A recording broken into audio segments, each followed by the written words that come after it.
an audience. You're good. For as far back as records go, humans have been interested in what lies beyond our atmosphere. But why? From Copernicus stating his theory of the solar system being heliocentric, to discovering black holes and theorizing the existence of dark matter, we spend a lot of time and resources looking at the stars. Today, we'll be going over the beginnings of space exploration, why we explore space, what we have learned from space, and current missions and goals. Galileo Galilei was the first to effectively study space in 1609 by modifying a spyglass to create what we know now as a telescope and observe the craters of the moon. Since that time, over 400 years ago, we have made tremendous advances in technology for space exploration. On October 4th, 1957, the then Soviet Union launched the first successful satellite into space, Sputnik 1. Just a few years later, on April 12, 1961, the then Soviet Union launched the first human into space aboard the Vostok 1. Not even a decade later, on July 20th, 1969, America made history and put the first person on the moon. In a matter of years, we made leaps in space exploration. Humans are naturally curious creatures. This tendency is what drove us to create fire, the wheel, and even rockets. One of our biggest curiosities has been if there is life to any extent anywhere else in the universe. This interest has compelled us to research and create countless appliances that we use almost every day here on Earth. Some of these we couldn't imagine living without. The Sputnik 1 satellite measured the density of our atmosphere, tested how radio waves travel through our atmosphere, and simply tested the method of putting a satellite into orbit. This successful launch by the Soviet Union caused the United States to take the then space race much more seriously and created NASA on October 1st, 1958. The Vostok 1 launch in 1961 was the test to see how space affected humans and safe re-entry methods. In this case, the controls on the spacecraft were all locked and operated by a crew on the ground. For re-entry, the cosmonaut ejected from the main cabin 7 kilometers from the ground and used a parachute to land safely. This method involved putting several large parachutes on the landing capsule and doing a splash landing in the ocean. Today, however, SpaceX has programmed their spacecraft to re-land intact at a designated landing zone. Moving on to the moon landing, we had the Apollo program, which was a product of the Gemini program being successful. The Gemini program was the training and practice phase of the Apollo program. These Gemini spacecraft were the first to have propulsion, radar, onboard computers, and spacewalk capabilities.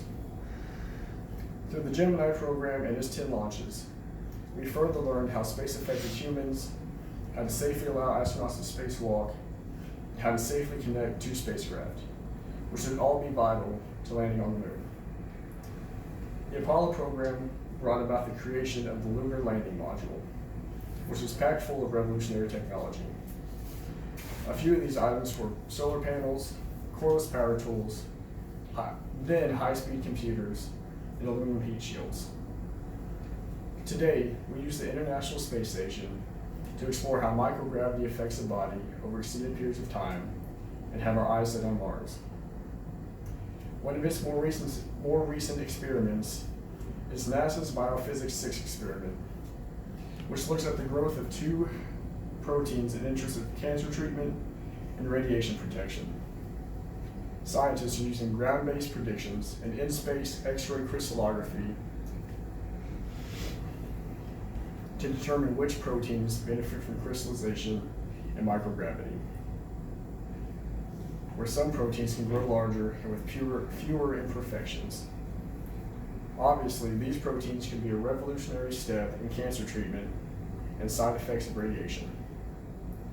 Of course, we've all heard of a thing or two of SpaceX, which is actually the company that returned the experiment I just mentioned, and several others to Earth on June 3rd.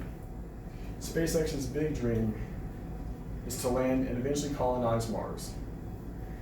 However, today they are revolutionizing space missions. SpaceX being the first privately owned company to develop liquid fuel rockets to reach Earth orbit and to autonomously dock with the ISS, it goes without saying that they're doing something right. Beyond these feats, SpaceX has engineered a way to reuse their rockets, which allows them to reduce their price per launch by millions, as well as increasing the efficiency of their rockets. SpaceX is quite literally saving us money every launch to continue the research on the ISS to further develop technology here on Earth. In conclusion, over the course of thousands of years, our curiosity and yearning to find life away from Earth has led us to many innovations that we use on a daily basis. I would argue to say that without our ambition to explore space, we cannot do this course today. From understanding how the atmosphere affects radio waves, to putting satellites in orbit for GPS, to researching proteins for cancer treatment, we have made tremendous feasible progress on Earth, with space exploration creating societies we know today. My references were Overview Cassini, posted by NASA. SpaceX cargo spacecraft splashes down with scientific research, posted by NASA. Spinoff, posted by NASA. Our first lunar program, What Did We Get from Apollo? Also posted by NASA. Galileo Galilei, posted by NASA. And Reusability, the key to making human life multiplanetary, posted by SpaceX. Thank you. There's that.